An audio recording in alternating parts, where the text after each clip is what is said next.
let's get to the University of Idaho. You know that several of the families are upset about the idea that 1122 King Road was going to be demolished, right? And they made those concerns very evident to the university. One of the lawyers, now being retained by family members, actually communicated with the university. How do we know that? Because now a source connected to the university has given us the response, how the university responded to the family members through their lawyer, through their attorney. And what they wanted is not maybe necessarily what they're going to get. Not all the family members are on the same page, but the bulk of them, most of them are. They want preservation of evidence. They want the jury to be able to go on a go-see to this house if they so desire. One of the family members saw what happened in the Murdoch case, followed the Murdoch case, saw the jury go-see, and then more importantly, saw the conviction and thought, well, what bodes well down in South Carolina might bode well here in Idaho.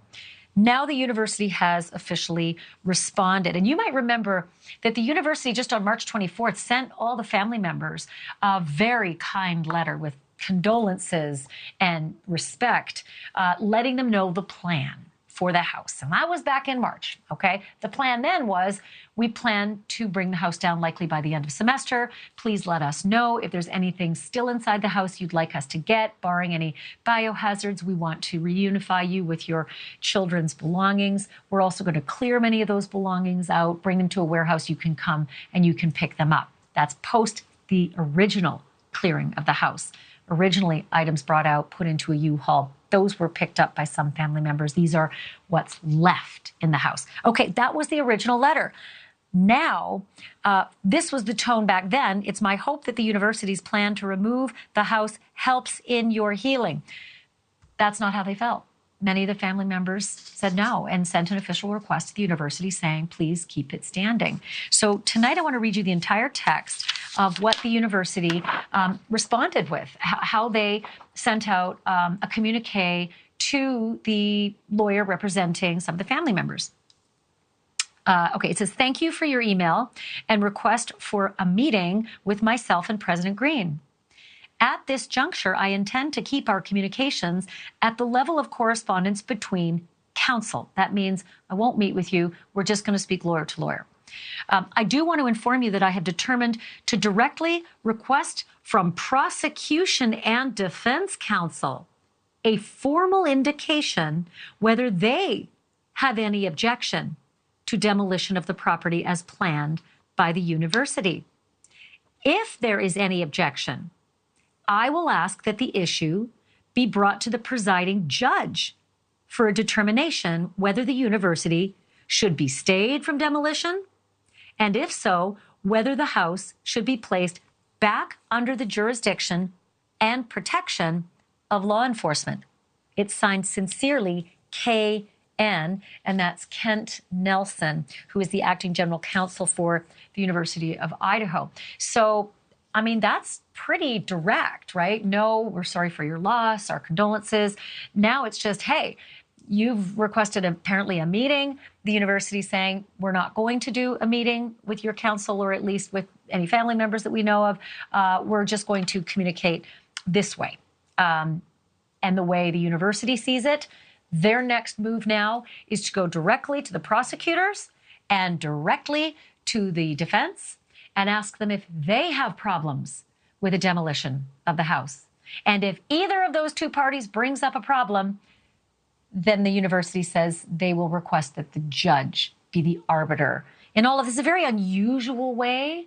I don't really know where judges would come in on this. It's clearly there's a concern of the victims' family members that's evident in how they've responded here. So anyway, as we said, the house still stands boarded up.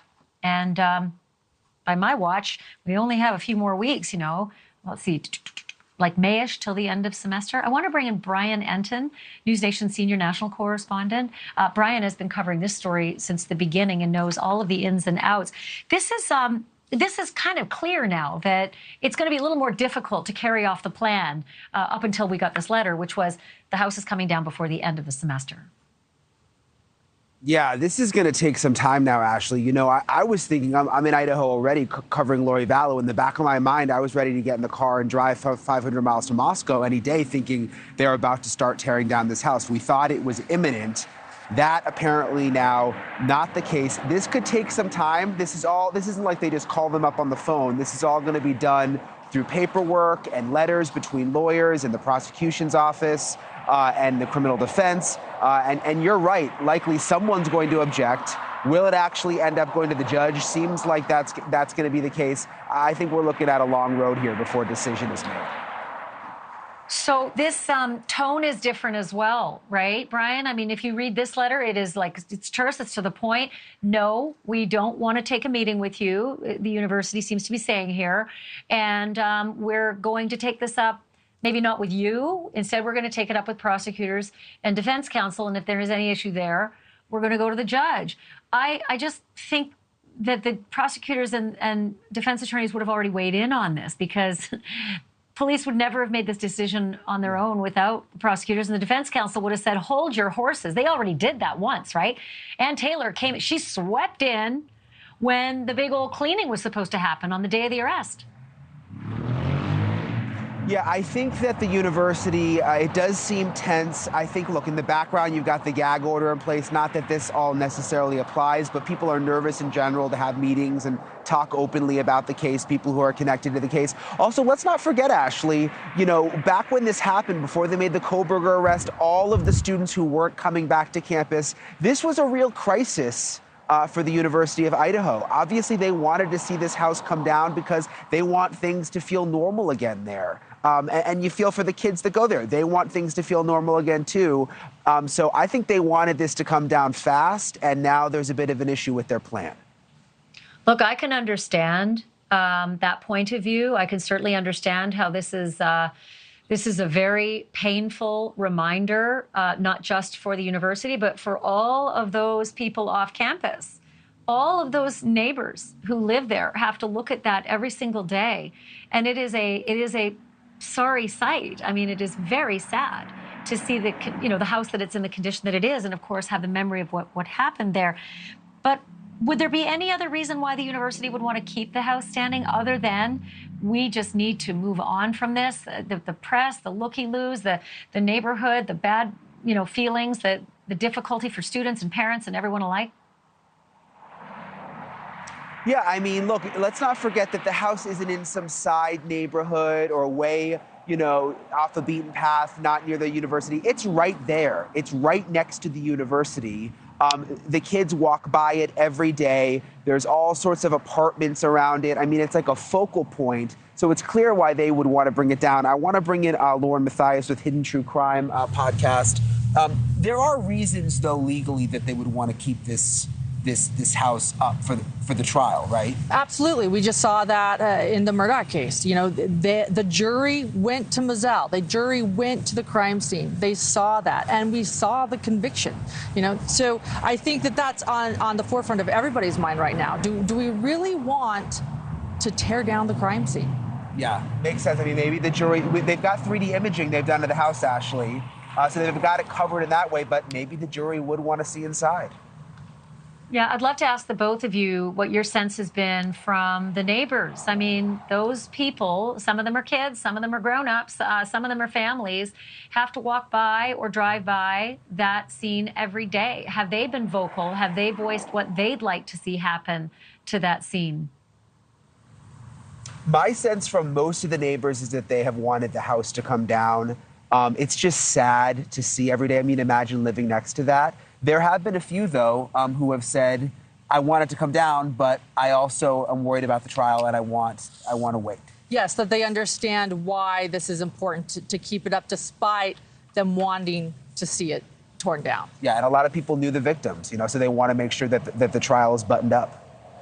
That's important to remember, that a lot of people knew the kids who lived there. Many of those neighbors said they used to come over and have bonfires in the back and be part of the social environment there. And that's really tragic that they've got these memories now and that's what they look at. I have another question for both of you, and that is the contents. Just Lauren and Brian, remind our viewers what happened originally with a U-Haul truck that was fairly small, given the contents of a whole house there and 5 occupants, and then what was left over in the house and the plans for the final retrieval of the kids' items.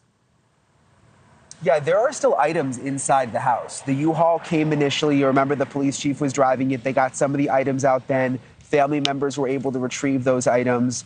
But there are still items in the house that we know of. And there is a plan apparently in place where they're still trying to clean some of those items in the house and get those items back to the families, which you can imagine would be important. They want to, have the victims' things. Right, and this isn't the first time they've changed their mind on things, too. Remember that the U-Haul came, they said, never mind, and waited again, and then they took things again.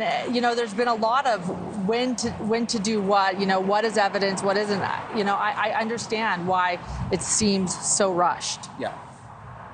It's also difficult. Not everybody lives close by. Some parents live down south. Other parents live in northern Idaho. I mean, it's not just as though they can swing by with a U-Haul. I mean, there's a lot of preparation and planning to come and pick up major items. And then, of course, some of those items will never be returned. Some are in evidence, and others, as the university said in their first letter, are biohazards. So another question for both of you, the wording. I wanted to get your sense on this letter that we've been able to retrieve from a source that's connected to the university. I intend to keep correspondence between counsel. That was the response when asked for a meeting. What do you guys make of the fact that the university, gently but tersely said no meeting? Again, I think that it's a tense situation and a tense vibe. And I just go back to, frankly, the panic that I think was happening behind the scenes early on before the arrest, when people were not coming back to the school. It is the school that supports this town. Yes. It is a college town. They depend on that school, and they depend on students feeling safe. And I think that the university wants the house down, and I think they want to keep the communication official right now, because of the gag order. I just think there's this feeling of like that they don't want to break any rules right now. I completely agree. I think they understand the legalities of this. This is a big deal, what they're deciding to do. This was a case known around the world. This is a small town, and you're right, it affected so many. Not only is this University of Idaho a big part of the town, it's a big part of the state. There are only so many universities in this, vast gem state where we are right now. And so I think that they're understanding what a big issue this is, and they realize, let's just, let's play this out the right way. But Ashley, let's not forget, they're kind of in a sticky situation, the university, because the homeowners gave the university the house thinking that the university was going to be able to pretty much immediately tear it down. So now the university, in a way, they're kind of like stuck with this house right now. Right. Yeah, and that's in the middle of, Greek Row. And all those kids have that constant reminder. There's a lot of PTSD that goes along with that. I do have a question about the finals, and I've only got a few seconds left, but the original plan, the end of semester, when is the actual end of semester? And doesn't it seem like it would be more logical to wait for the kids to leave before bringing in a wrecking ball and heavy equipment and having such a devastating event basically take place?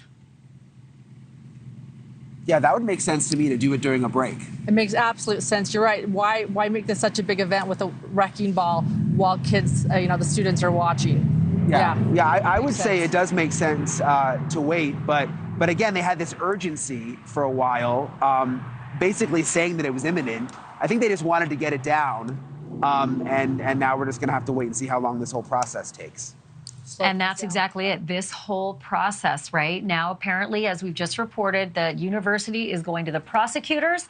They are going to go to the defense. They're going to say, raise your objections now about our wrecking ball plans. And if you have any, we will go to the judge. Again, I don't know how that process weighs out, because that's typically not what a judge does. But Brian, Entin, and Lauren, Matthias, thanks for helping navigate through this. Really appreciate it, guys.